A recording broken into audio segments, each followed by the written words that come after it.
On reparle donc de la Formule 1. Quel regard tu as sur la période actuelle de la Formule 1 et notamment cette domination des Red Bull, plus précisément de Max Verstappen?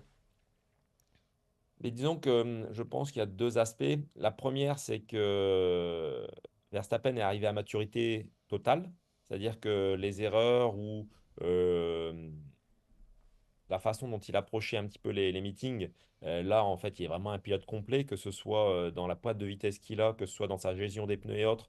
C'est vraiment, je pense qu'il est à son summum. Donc, on va dire qu'il est vraiment dans sa galaxie et à l'heure actuelle, il est vraiment très fort. Et ça, c'est combiné à une équipe technique qui l'a toujours montré. Bon, après, il y avait aussi des moments un petit peu plus compliqués, mais je pense que c'est une équipe technique qui a des outils qui sont vraiment les plus précis possibles de probablement tout le paddock, qui font qu'ils sont capables de comprendre ce qui se passe. Parce que ça, on a pu le voir un petit peu les dernières, à certains moments en free practice, notamment en FP1, ils n'ont pas forcément toujours été les plus forts. Mais par contre, en fait, ils ont une capacité à remettre la voiture dans le bon ordre de marche qui est quand même incroyable. Ils ont cette compréhension de ce qui se passe physiquement et pour ça, en fait, il faut avoir des outils, que ce soit la soufflerie, que ce soit la simulation et autres, euh, les plus poussés possibles. Et je pense que c'est là où une bonne partie du reste du paddock sont quand même plus limités par eux. Le seul problème, c'est que pour être capable de développer et mettre en place ces outils-là et être capable d'avoir le rendement maximum, ça se parle en années. Donc, c'est-à-dire que les autres, ils ne reviendront pas comme ça du jour au lendemain. Red Bull, c'est aussi la partie Honda.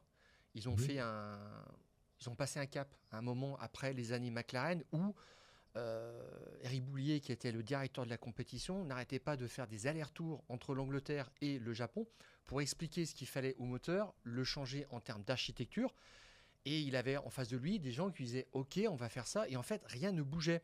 Et c'est au changement de directeur technique qu'ils ont shifté sur autre chose. Mais il y avait euh, un obstacle, en fait, un petit peu culturel. Est-ce que vous l'avez ressenti? Et quand ils ont changé le directeur technique, il a dit oui, effectivement, il faut écouter les Anglais, on va tout modifier. Et c'est là où ils ont été gagnants. Mais Red Bull, là, ils touchent les dividendes d'une énorme prise de risque qu'ils ont faite après le moteur Renault Ouais.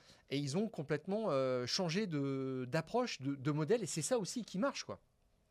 Bah, tout à fait. Après, encore une fois, bon, Honda sont arrivés, quand ils sont arrivés, la culture japonaise, la culture du travail japonaise est assez différente de l'européenne. C'est-à-dire que ils ont tendance à, comment dire, c'est toujours difficile quand vous arrivez en tant qu'Européen, vous avez probablement l'expérience, vous voyez ce qui se passe par exemple au Japon, d'arriver et de leur dire ce qu'il y a à faire, je ne suis pas toujours sûr que ça soit vraiment la bonne façon de travailler. Euh, une fois qu'ils sont arrivés chez Red Bull, Red Bull était et a été depuis toujours probablement la référence au niveau châssis. Donc là, à un moment, quand on met le moteur dans le meilleur châssis et qu'on n'est toujours pas devant, là, à un moment ou à un autre, il y a une prise de conscience aussi de se dire qu'est-ce qu'il va falloir faire de notre côté pour réussir à passer le dernier step. Ils ont très bien passé la réglementation, la dernière réglementation moteur pour vraiment faire le step qu'il fallait, tout en sachant qu'en fait, les Japonais ont une tendance à travailler de façon très pointilleuse, extrêmement poussée, et c'est à certains moments, ça peut prendre du temps. C'est-à-dire que en Europe, on va essayer de travailler assez rapidement, de trouver rapidement la meilleure solution. Les Japonais sont pas dans cette mentalité-là. Ils vont essayer beaucoup plus de solutions que nous, probablement trouver une meilleure solution que nous à la fin, mais par contre, ça prend plus de temps. Donc Mais ça, c'est aussi ouais, culturel. je dirais il fallait un petit peu les secouer. Et quand Fernando Alonso en pleine course dit ah GP2 engine en plein Grand Prix du Japon, hein, Ouais, on est à moteur de Suzuka. GP2. Alors c'est quand même extrêmement, enfin c'est presque une Ah, agression c'est quoi presque violent. Oui, pour c'est violent. des gens assez posés comme les Japonais qui réfléchissent beaucoup avant d'agir. Et là c'était un petit peu pour les bousculer quoi. Et c'est ce qui est arrivé, mais après. Bah, c'est Et ce qui arrive après. Et en plus, c'est surtout qu'en fait, en fait ça, je l'ai trouvé, c'est ce que j'ai remarqué, entre guillemets, de mon côté, en n'étant pas impliqué, c'est que quand on voit euh, Red Bull a le moteur Honda après une période difficile avec Renault.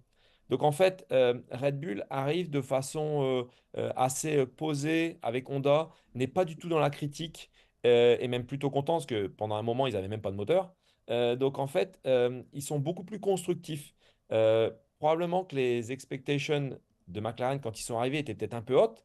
Ça marchait pas comme ils voulaient. Par contre, de prendre des Japonais de front Et les agresser, ça, moi, j'ai jamais vu que ça fonctionnait. C'est-à-dire qu'à un moment ou à un autre, le japonais, déjà d'un point de vue culturel et hiérarchique, par exemple, euh, la hiérarchie au Japon est très importante. C'est-à-dire qu'en fonction de votre position, vous allez le voir, on a un meeting, à certains moments, il y a un problème, personne ne va parler tant que le responsable ne décide pas de dire quelque chose, que ce soit la bonne réponse ou pas, mais ce sera lui de prendre la décision. Donc en fait, cette hiérarchie. Donc de les prendre directement en disant, voilà, ce que vous faites, ça marche pas.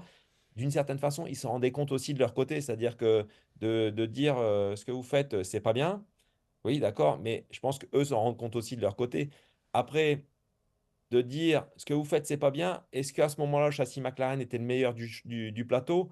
Là, je mets question mark. C'est-à-dire que moi, de mon côté, ça ne me dérange pas de commencer à regarder un petit peu ce qui se passe en face et dire, attendez, prenez le temps de regarder, il y a quand même quelque chose qui ne va pas.